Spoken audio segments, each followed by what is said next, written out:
আমি জুলাইয়ের ঠিক পর শহীদ নাসির তামিরুল মিল্লাত কামিল মাদ্রাসার সাথী, ওনার বাসা গাজীপুরে, সেখানে গিয়েছিলাম। তো যাওয়ার সময় একটা খাম নিয়ে গিয়েছিলাম যে হয়তো যদি একটু তাদের পাশে দাঁড়াতে পারি। আমি অনেক চেষ্টা করলাম শহীদ নাসির ভাইয়ের আম্মাকে সেই খামটা দেওয়ার জন্য, তিনি কোনোভাবেই খামটা নিবেন না। একটা পর্যায়ে পর্দার পাশ থেকে আমাদেরকে বলল, বাবা তুমি খাম নিয়ে এসেছো, তোমাকে আমি একটা খাম দেই। আমি তো একটু শকড খেলাম যে আমাকে কেন খাম দিবেন।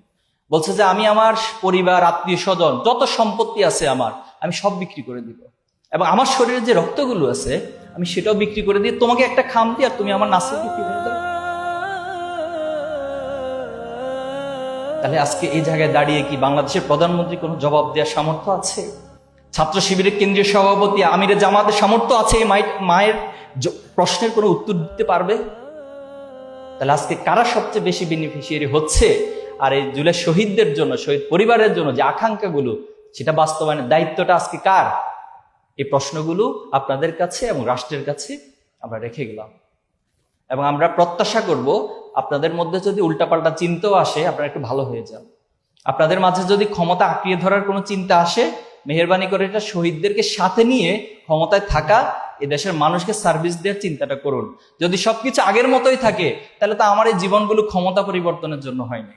আমার এই জীবনটা তো শুধু কাউকে অন্য জায়গা থেকে নিয়ে এসে এখানে প্রধানমন্ত্রী বানানোর জন্য হয় নাই। সারাদিন যারা গর্তের মধ্যে বসবাস করত, যারা ধান খেতে রাত্রি যাপন করত, তাদেরকে এনে একটা চেয়ার দিব, এই জন্য তো আমার এই জীবনগুলো দেইনি। কেন দিয়েছিলাম? এই রাষ্ট্রের আমূল পরিবর্তন হবে, সংস্কার হবে, চিন্তার পরিবর্তন হবে, সংস্কৃতি প্রত্যেকটা জায়গায়, রাজনীতি, সংস্কৃতি, পুরো রাষ্ট্রের কাঠামোগত পরিবর্তন হবে। আজকে সেই পরিবর্তনের প্রসঙ্গ যখন আসে, তখন আমাদেরকে হাইকোর্ট আর সংবিধান দেখানো হয় না?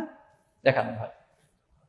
71, 72 সেই ইতিহাসগুলো সামনে নিয়ে আসা হয়। তো 72-এর সংবিধানের কথা তো বেগম জিয়া নিজে বলেছেন যে আমি যদি ক্ষমতায় আসি এই সংবিধানকে ছুঁড়ে ফেলে দিব, কারণ এই সংবিধানের চতুর্থ সংশোধনীর মধ্য দিয়ে এই বাংলাদেশের প্রথম বাকশাল এবং স্বৈরতান্ত্রিক কাঠামো স্তম্ভ তৈরি করা হয়েছিল, এবং তার ভিত্তিতে মূলত এই যে দীর্ঘদিনের ফ্যাসিবাদ, সেই ফ্যাসিবাদের একটি স্ট্রাকচার দাঁড়িয়েছে।